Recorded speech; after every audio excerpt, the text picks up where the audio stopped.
I said, stay in your lane, boy, you out of place. Most of your hustle was out of date. Ain't about equity, can't relate. Told them one day they're gonna have to pay. Remember we told you, so stop the emotions. The waves running deeper than all of the oceans. I'm feeling like Drizzy, I guess it's the motion. I'm blowing, I'm potent, them shotters and scoping. You catching, you loafing, the massacre. Remember the rich in like 98. I was like 5th of the 6th grade. Thought I was trapping on Roosevelt. I was too young to know how it felt. 38th and Evan, I was learning lessons. I was running for my mama belt. What's going on, family? You're now witnessing royalty in the flesh, finesse at his best. I am King Kof, and I'm here with a man that is a master of his fate and a captain of his soul. Entrepreneur himself, live from paradise, and so much more. I'm here with my guy Saeed. How you feeling, bro? What's good, man? All good, man. Blessed to be here. Yes, indeed. Yes, sir. Indeed. Blessed to be here on this beautiful. We ain't gonna tell y'all what day it is. Don't worry about that. But blessed to be here. What you got planned for the rest of the day? Man, I got, work. I work in the mental health field. Okay. My days be kind of hectic and jumbled all together because, you know, sometimes I be in South Central, Compton, Watts.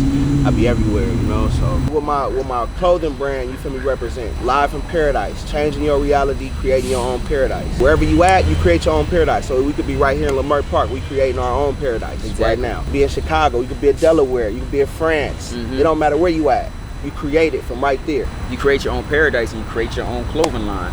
Now, before you had the clothing line, you got the gift of gab. You got the gift of music. Where did that gift of music start from? What made you want to create music? When I was young, I see pictures and stuff in my mom's photo album, and the photo albums with me with microphones and stuff like that. 3-4 years old, like my dad he always had me around music, listening to music, hip hop.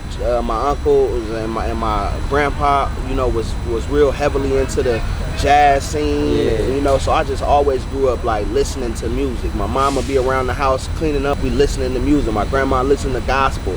So it was like, man, I was just in my blood. It was just embedded in me. What's one song you remember growing up, like when you was cleaning up and sweeping and stuff like that? I want to say Anita Baker. My mom used to play You're the Best Thing, yeah, to ever come into my heart. Yeah, I know you're talking about. I was trying to catch you with you. Yeah. I wasn't gonna ask him to sing it. Yeah, and I can't sing word for nothing, but it's like, man, I can harmonize. And I'm like, I know that voice. Like, we all had our cleaning songs. My joint was from Wakanda.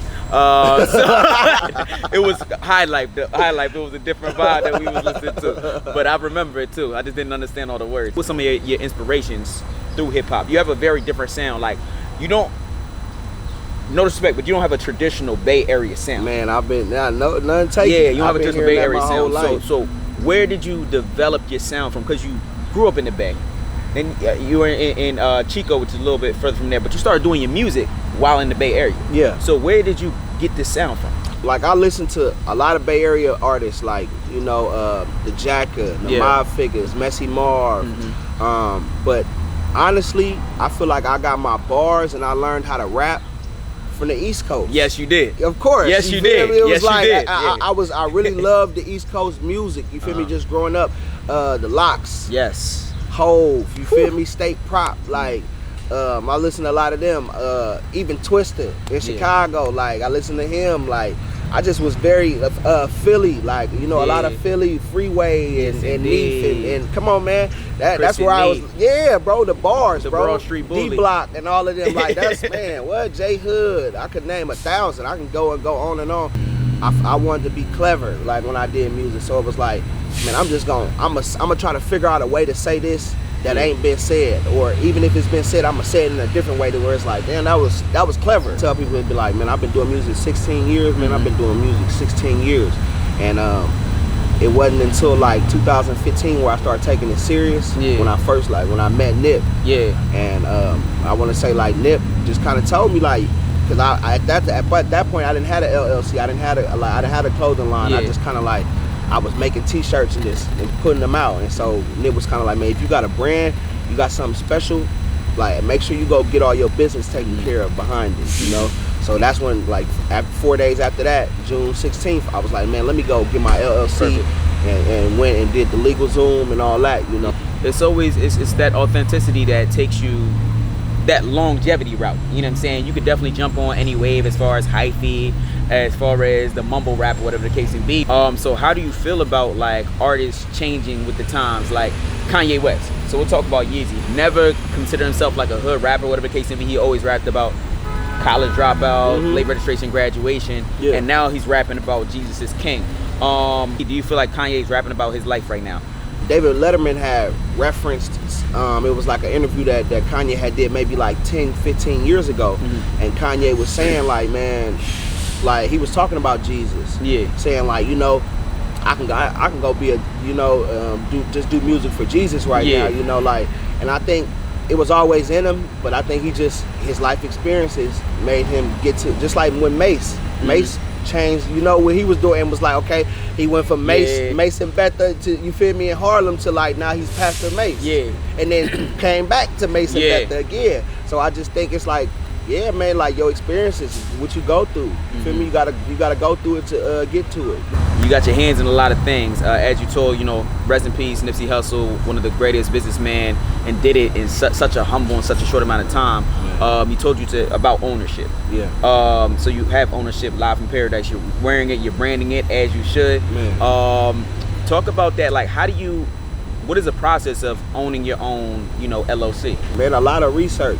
It's tedious as to you need to just go research and read. Yeah. That's my first thing I tell people. The information is right here. It's valuable information out here, all on the internet. Back in the 70s and 80s, you couldn't go on the internet and just look up Google from your phone right now, or be on YouTube and somebody just tell you how to do it step for step. Right. You can go do that right now, step for step. Coming up with something, coming up with a solid idea, coming up with a solid brand, or whatever it is, and applying yourself. Just seeing where you should start. Okay, boom, I'm gonna start from here, creating the name, creating the people around it. You feel me? Boom, now I got the people around it, I got the name. Now let's move forward, get the business and paperwork taken care of. Now it's pushing the brand, pushing it, or whatever business it is. Getting people familiar with it, associating your name with the business you want. So when people see you, they be like, oh, boom, Live. You feel me? That's, man, I know when I see Live, that's Saeed. You know? Perfect. But I think it's just believing in yourself, man, and pushing it, crazy. So you're doing real estate, you have financial literacy and everything of that sort going on. As you know, being in this community in Inglewood, South Central area, we're in the beautiful Lamert Park. Gentrification is real. Right. You know, they're putting Starbucks everywhere, and once you see a Starbucks, it's a done deal. Now they also still working on the rent control. I think rent control is just about to pass in Inglewood. Being that rent control is just passing, but rent control is an issue amongst the Bay Area, the LA area, you get on. Music is going great, your businesses are going great, your real estate is flowing. Do you buy your mama crib, or do you buy her another crib out somewhere in Calabasas in the suburbs? Man, first of all, man, like I said, I'm gonna keep my mama crib. Yeah. You know, I'm gonna keep my grandmama crib, I'm gonna keep my auntie crib. I think it's very important to keep that foundation. You feel me? It's where I grew up at, so I don't want to turn my back on them. If my mama wanted a new crib, I would go get her a new crib. Yeah. But I know her that she's so loyal to the soil and just so, you know, in love with what she know, that she would still be like, look, man, I don't want no new crib. Let's just pay this off. Let's just make sure this house is paid off, so I can be right here in the comfort of my neighborhood where I know everybody around here. You know. And I think gentrification, man, it's been happening for some years now. Like it's been happening for at least the past 10 to 15 years, you know, and it was right up under our noses that people don't notice, and it was happening all across the United States, man. Thank you for giving it out the pocket to us. Thank you for being so open and so potent. Yeah. I just, you know, I send positive affirmations your way in your company. I'm still waiting on my t-shirt or my hoodie and everything of that sort. Invest into that too. You know what I'm saying? We're going to invest in the company and make sure that we talk about that. Yeah. More real estate vibes. Keep that going, because we need that. Yes, sir. And I want to talk to you about that, seriously. Yes, sir. That the real estate, because it's important. Let's do it. And there's no need for me to go left when you right here. Yeah. I don't need to create my own when you right here. Right. So let's seriously have that conversation. Let's do it. Well, bless up, King. Congrats on the new youth on the way. Appreciate you. No question, man. Yes, sir.